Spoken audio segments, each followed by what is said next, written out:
Okay, hello po and welcome sa isa na namang walang kakwenta-kwenta nating video ngayong araw. And for today's video ay tatalakayin po natin ang isang viral na video ng isang foreign vlogger. Okay, and i-feature po natin itong video ni Direk Freddy Valera. Okay, munti ko na masabing Freddy Villamor. Okay, kasi tongue twister eh. So yan, ito yung video ni Direk Freddy Valera na i-feature natin.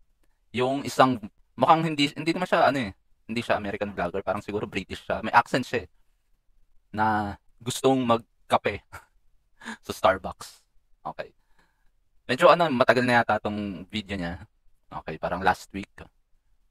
As usual, laging huli ako sa balita para pag-usapan ng mga issue. Okay.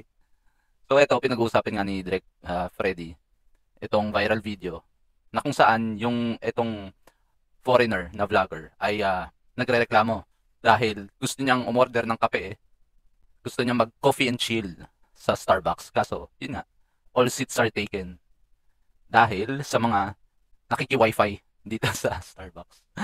So, pakinggan po natin si Direk Freddy Valera. Gusto ko lang din magkomento sa isang vlog nitong foreigner na ito na kung saan siya ay nabigla, natulala, nawindang, at nagulat sa kanyang nakita sa isang coffee shop na nagngangalang Starbucks. World most famous coffee shop. Dati rin nung umuwi kami ng Pilipinas, tatandaan ko, naghahanap kami ng Starbucks. Parang ganun din, maraming tao.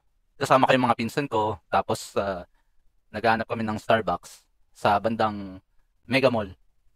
Kasi taga doon yung mga pinsan ko. And finally, nakakita kami, pero hindi Starbucks. Doon kami sa Coffee Bean, nagkape, nag-chill. And yun nga, kinita namin yung isang uncle namin sa Mega Mall. And mas onte yung tao doon sa Coffee Bean. Ewan ko kung baka dahil hindi siya sikat noon. Sobrang tagal na kasi. That was 2012. 11 years ago. 11 years ago ako umuwi ng Pilipinas. Okay? Ang tagal na noon. Hanggang ngayon, hindi pa ako umuwi. So, pagkatuloy natin to. Di ba? Oh. Ngayon, mga kaiksena, ang tanong ko sa mga mahilig mag-Starbucks dyan, okay? Kasi papanood ko sa inyo dito mga kaiksena, wait lang na ang pero noong 2012, hindi ko pa napapansin. Siguro nga, dahil free internet sa Starbucks nun, ganito na rin na sitwasyon. And then, hindi lang pumukaw sa kasi pag dadaan ka naman, hindi ka naman magkakantay din ng sobrang tagal para magkape. Nakita lang namin na maraming tao, edi umalis na kagad kami. Pero usually ganito naman yung mga galawan eh. konteksto kasi nito ay ganito, okay? Itong si tawag dito, si Dale Philip gustong mag-order sa Starbucks. Ayan, si Dale Philip, yung pangalan ng vlogger. Siyempre, foreigner din, alam niya din yung kapihan, di ba? Kaya lang, overcrowded na, o sabihin na natin crowded na lang, ng puro mga nag-aaral, nagtatrabaho, nagagawa ng assignment sa Starbucks.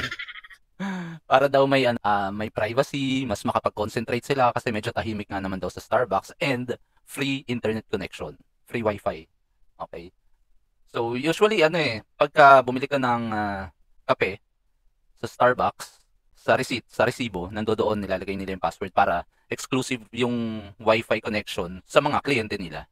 Okay? Minsan nga ewan ko lang sa Starbucks yung sa mga McDonald's din dito.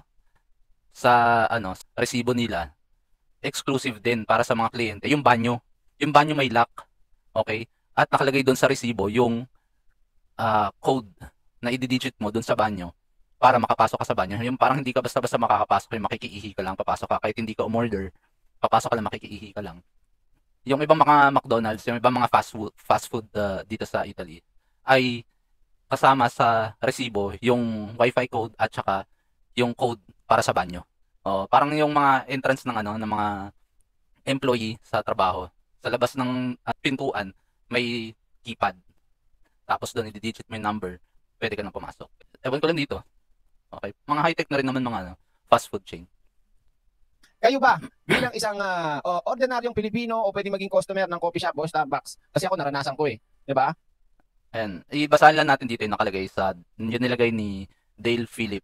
Okay, bali ito sa Baguio yun. Ito sa Starbucks sa Baguio. SM City. Nakalagay, laptop loitering, digital nomads at Starbucks.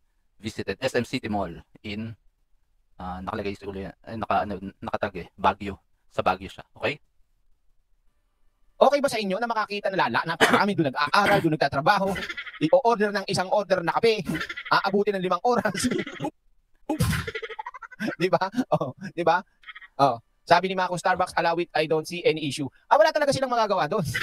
Kasi customer bumili. Pero ito, Oo nga, customer naman ko. Kumbaga, nabanggit din dito ni Direk Freddy na parang may karapatan ka nga naman magstay diyan sa sa Starbucks kasi kliyente ka, may resibo ka na nagpapatunay na bumili ka ng ng product nila, ng kape nila o whatever, sweets o cakes para magstay diyan at maupo at gamitin yung mga services nila, okay? Pero parang nabanggit nga ni Direk Freddy dito na parang minsan sumusobra na yung time mo para mag-stay dyan sa sobrang tagal mo na nandiyan is pati yung security guard nagdadabog na, nagpapahayag na umalis ka na o kaya bumili ka na.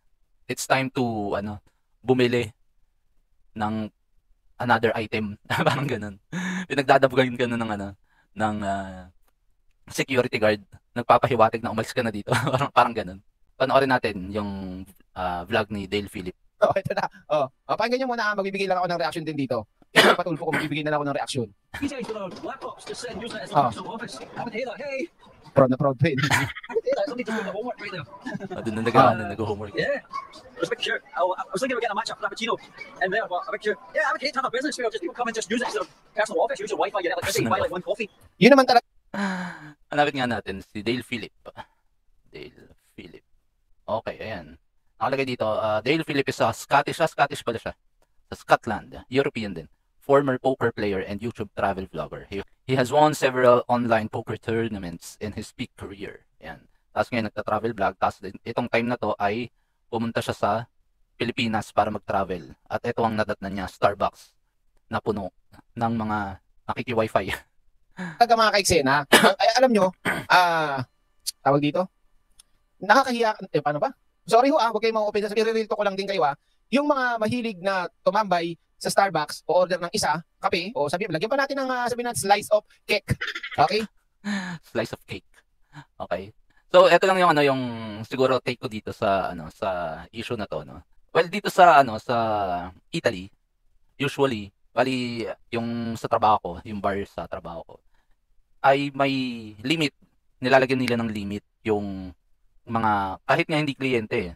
Kasi online ka lang, magre-register ka lang dun sa Wi-Fi connection and bibigyan ka nila ng option ng 10 minutes, okay? 10 minutes or parang unlimited, pero sinasabi nilang unlimited, pero limited pa rin na 500 megabyte yung makonsume mo na internet connection, okay?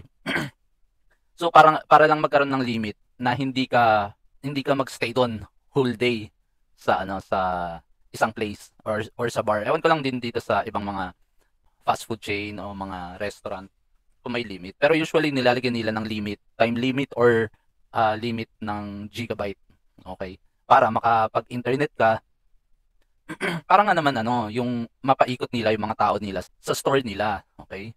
Para hindi rin sila malugi. Naintindihan ko rin yung side ng mga business na syempre kung makikita nga naman nila, katulad nito, this is one of the testimony na kung may mga kliyente, okay, na gustong bumili sa Starbucks, katulad niyan, mga Starbucks ay may mga free wifi connection, madi-disencourage na sila para hindi pumasok at maging kliyente ng isang store, okay? So malulugi pa rin. Kung hindi mo maaalis sa mga store owner o kaya sa mga businesses na ganyan na malugi rin, okay? Na nadi-disencourage yung ibang mga bagong kliyente na pumasok at mag-consume ng mga products nila, 'di ba? So, yun yung disadvantage para sa mga may mga free wifi na ganyan na unlimited access to internet, okay?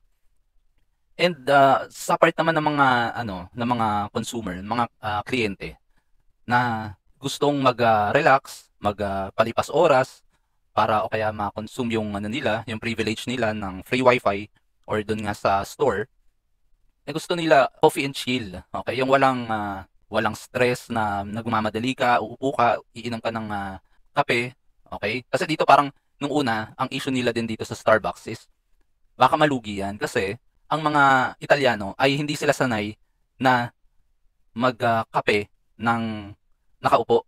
Okay, usually tinitake nila yung kape nila sa mismong bar, yung may service na bar.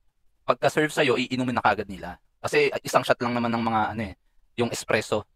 Okay, kaya pagka inom nila ng espresso, babachi na kagad yung aalis na sila. Okay? Pero yung mga nag-breakfast, yung mga nagko-croissant, hindi na sila nag-stay doon more than 10-15 minutes para mag-wifi pa. Kaya yun yung yung kinakabahala nun ng mga tao kung papatok ba dito sa Italy yung Starbucks. Kasi kailan lang nagkaroon ng Starbucks dito? Recently lang.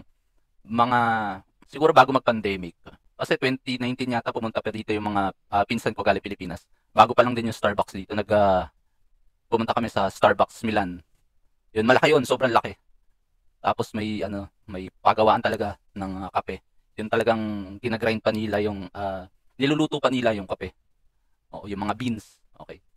So yun, pero malimit na yung mga yung malimit dito makita talaga natatambay ka sa upuan at maglalagay ka ng mga laptop. Okay? Malimit lang talaga dito. At mag-stay sila doon whole day para makapag free wifi kasi nga limited yung connection. Para mapaikot ng ng isang business store yung mga tao na lumalabas at saka pumapasok. Okay? So siguro sa kanya, kay Dale Philip, unusual itong nangyayari dito kasi nga usually lalo na dito sa Europe, papasok ka and wala pang half hour, lalabas ka na rin kagad, maximum na lalabas ka na rin kagad para to do business o hindi na sila nag-stay doon para mag-aral pa or whatever. Parang ganoon, okay? Medyo unusual. Sa akin din pagka nakikita ko na matagal na siya nakaupo dun sa trabaho ko. Medyo anong ginagawa nito? Na siguro may inaantay nga dahil public place naman din 'yan, okay?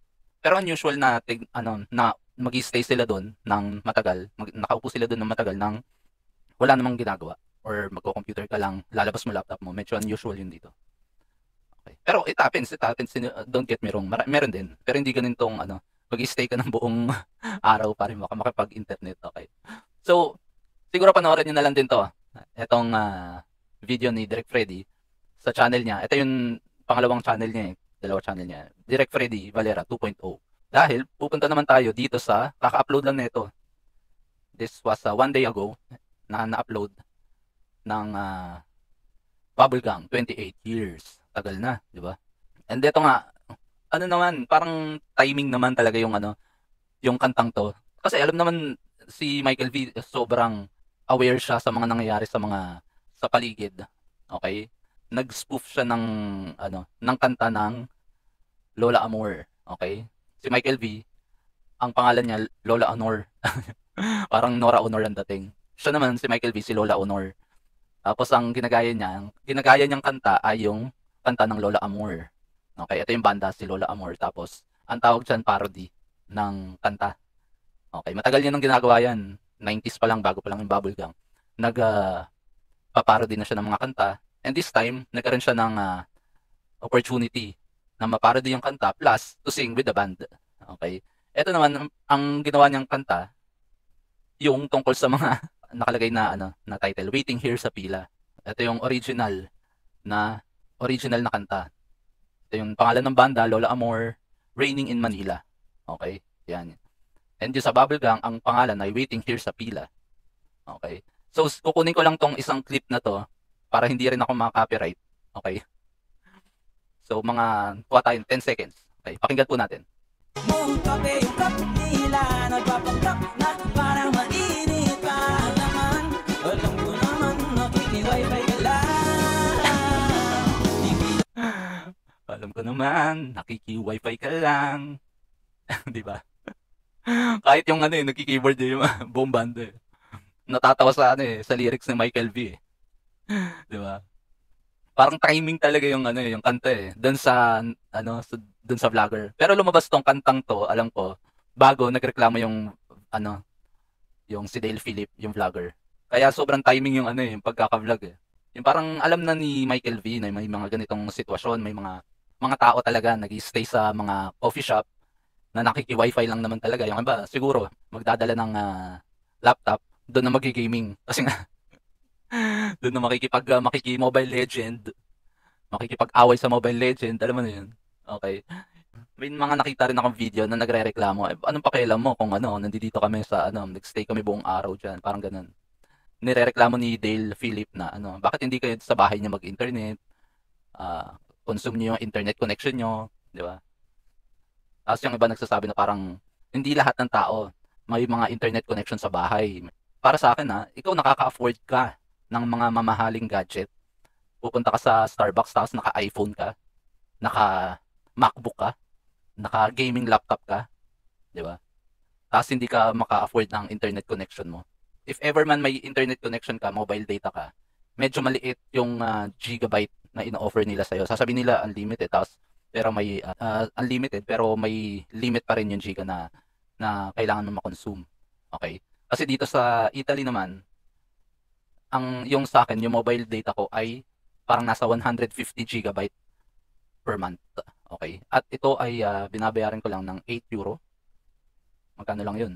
Wala pang 10 euro. Ang 10 euro kasi is 1,000 pesos, parang ganun. Wala pang 1,000 pesos, 150 gigabyte.